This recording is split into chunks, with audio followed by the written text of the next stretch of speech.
Well, good night, everyone. I will try to summarize these two chapters of this week. They are substantially more manageable than the 4 chapters of last week, I have to tell you the truth, because the ideas are much more straightforward and the models are substantially more friendly. The first is the instruments of trade policy that is the application of what we discussed last 2 weeks. Is basically to show that trade has winners and losers. The first is, we are going to discuss some of them, not all of them. I'm going to explain only a couple, because the conclusions are very much the application to all the others. So if you are the home market, and this is your supply and demand, and you have a foreign market, what you can see here is that it seems that foreign market is more efficient than home market, because the prices in the home market and the prices in equilibrium are substantially higher than the prices overseas, which in a way demonstrates that the foreign market is more efficient. Consequently, the home market would import products from the foreign market. So this is kind of the beginning of all this situation. And here what you see is that the local market, the home market, the government decides to establish a tariff, to set a tariff. And the reason is it's a way to protect the local market. So the total price of the tariff, if what you have here, this total here, and always happens the same. Part of the tariff is absorbed internally, and part of the tariff is absorbed by the exporter. So there is kind of whatever percentage, can be 10-90 or 50-50 or whatever. But so the tariff is kind of applied in a way to some part of the local and some part of the foreign market. But the results is interesting to happen as an average, because with very much what you see that we have the world market as a whole, and based on this you have what is the final international price. That is what you should consider in this discussion. But what is interesting is to see who are the winners and who are the losers with tariffs, and you will see that the conclusions are very much consistent with what we discussed in last weeks. The first is a tariff raises the price of the goods, so the consumers are the ones that pay the consequences. You can see that here. So when you put a tariff, basically, instead of paying this price, so finally the consumers end up paying this price. So the consumers pay a higher price because of the tariffs. The government is a winner, because a tariff is a tax, so it's an income for the government. There are other winners and losers. The book goes in more detail, in the sense that the workers of the companies, the protected companies, inefficient local companies protected by the tariffs, the workers work in an inefficient company, which is not convenient for them. You are defending inefficient companies, so the technology in the country suffers. So somehow it's beneficial for some, the protected sectors, but is bad for the rest of the economy that pay for this inefficiency and pays the taxes. So you see that the tariffs that are at the end are taxes. So this is you see clearly the winners and the losers. Okay, so here what you can see is that and this line here shows you numerically who are the winners and losers. You see that the blue shaded area is the consumers, and you see very clearly that the consumers end up, instead of paying this price, the world price, they pay the price with tariff, which is higher, and also they consume less, so they end up consuming a lower amount than what they wanted, paying a higher price. So this, all the shaded blue area, is what the consumers lost in this tariff. The second, you see which is the producer gain, the local producers gain. So they gain in 2 dimensions, if you want. Number one, they gain because there is a higher price They are the beneficiary of this higher price, and also because finally instead of supplying this amount, they supply this amount. The rest is supplied by the foreign companies, but they end up supplying a larger amount because of the higher price. And finally, the last beneficiary that you can see here is the government. So the government has this revenue. This tariff ends up being like a tax that someone has to pay. So this gray rectangle is an extra tax that part is paying locally. This part is paying locally, and this part is paying by foreign companies, if you want, by foreign exporters. So the government is a winner. So it's one reason why the governments defend the tariffs, if you want. So another alternative is export subsidy, and this happens especially in agricultural situations like Europe or some U.S. products that are subsidized by the government. And what the government does is raises the price of the export. And what happens is the following. So let me show you. Is the case of Europe. If the international price of agricultural products in Europe is this one, the government establishes like a higher price, subsidized price, and pays to the local companies this higher price. So you see who are the winners and losers, and this is where you can fine-tune if you want.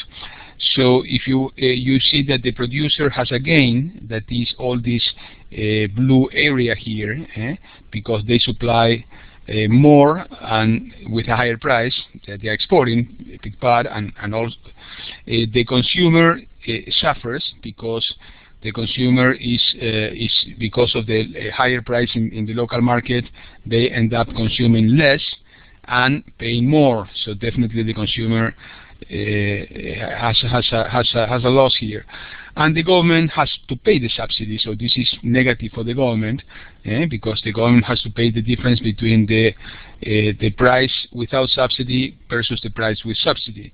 So this is an amount that the government has to pay out. So you see clearly who are the winners and losers, and you see that very clearly reflected in this example from the EU. That is that, well, I'm not going to repeat, but you see that this is the price without imports, this is the support price paid by the government, and this is the world price. This is when Europe exports meat, for example.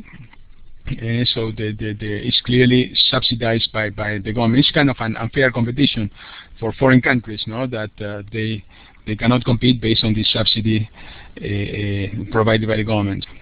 Import quota is another interesting restriction, because what it basically does, for example, sugar in the US, so the sugar overseas is cheaper than the sugar in the US. So if this is the price of the sugar, $2.75, the price in the US is higher. So who pays this? The consumer, as usual. The consumer pays the higher price from the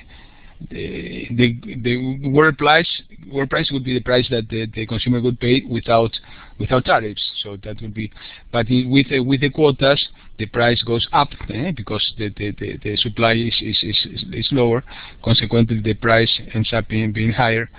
The producer has a gain. You see clearly the gain is here, because the local producer has a higher price. It's not international. It's the price that results as a result of the quota. And finally the quota themselves, that is the rent of the quota. So you see that once again, normally the consumer is the one that pays all these things, which is consistent with what we discussed last week, that you have winners, losers, and the winners are the protected sectors, the losers are the non-protected sectors that pay the consequences in terms of higher salaries or higher prices or whatever. So everything that we saw last week is confirmed by this judge.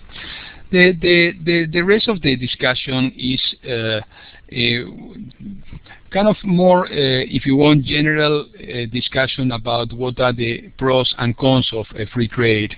And there is a lot of theory here supporting both views. I will try to go through a couple of ideas. I will not go through the entire chapter. I strongly recommend that you read the whole chapter. It's very interesting.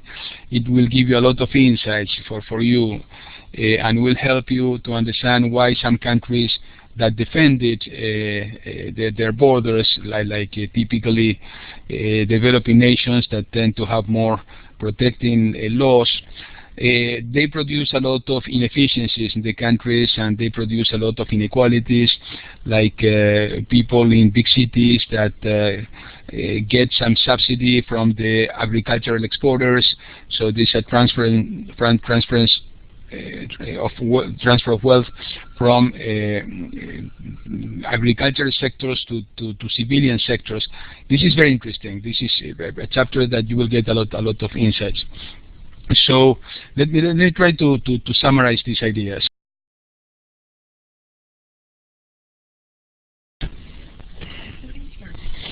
Well, let's see both sides. First is all the cases defending free trade, and you are economists, so you will remember Adam Smith automatically, is that free trade allocates resources most efficiently. So you said, okay, Adam Smith, international version. So okay, I don't need to explain it. I think you know. Second aspect is economies of scale. Is that clearly allows to concentrate production in fewer countries, producing economies of scale. Automatically, you will say, okay, bingo. But what happens with the countries that are losing those industries? So, okay, it's beneficial for the entire world, but it's negative for the countries that are less efficient. The same happens in the previous one. The Adam Smith view, if you want, also has its negative sides. That is, it produces some sort of specialization that supposedly is good for countries that can specialize, but is bad for countries that cannot specialize. So if you can be a good medical doctor, it's great to be specialized. But if you can, your only option is to be a bad doctor, maybe you prefer to think on other possibilities. Okay, so free trade provides competition and opportunities for innovation. It's the same idea, Adam Smith again. So it opens for more possibilities to be more competitive, more efficient, to innovate, and also some political issues is that any policy that deviates from free trade would be quickly manipulated by political groups, which happens, no? So it's something that we have already seen. So normally political groups, especially sectors that suffer because of free trade, they tend to make more noise than the sectors that benefit from free trade. So you see that the political side is very, very important. Against free trade, okay, the typical discussion that we had in the previous weeks is that larger countries have a lot of benefits, economies of scale, more technology, more resources, etc., etc.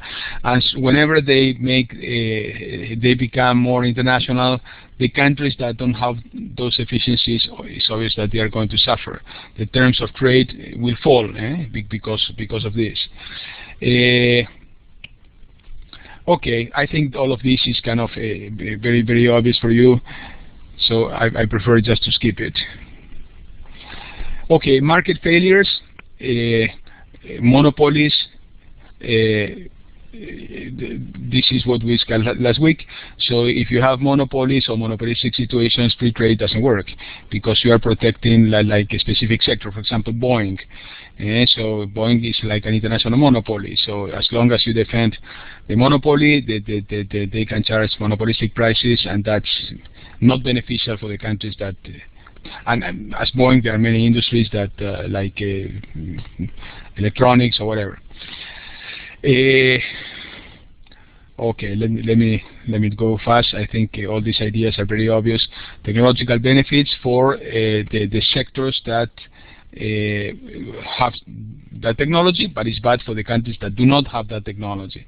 Environmental situations, once again, okay. So I think all of this is all things that you know.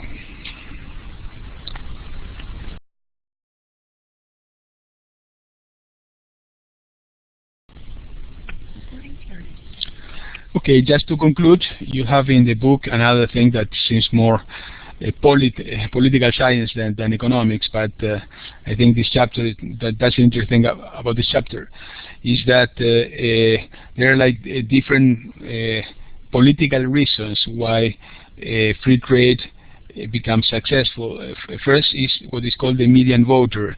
That is, as we discussed, the consumers suffer for the lack of trade or for the high tariffs or any protection. So most of the voters will support free trade because it's good for consumers. May not be good for some specific industries, but definitely it's good for consumers. So this is a political argument for free trade. The second thing is collective action. That is, this is kind of tricky if you want, because if you need to buy a pound of sugar and you pay $2, and because of these import quotas that we discussed, instead of $2 you pay $3 or $4, you don't even notice. And even if you notice, you have more important things than to go to make any public demonstration or whatever. So normally the individuals, they normally don't defend themselves, but the groups do. So the collective action is another aspect, that some specific sectors that suffer specifically because of issues related to trade are going to make a difference in the discussion about trade. Well, I think this is basically it. The book has a lot of cases that are interesting to read. I will not go through them, but because conceptually it doesn't really add, I have nothing to say. They're all things that you know. But I insist that try to read it because I think it's important for your economics education. Okay, good luck.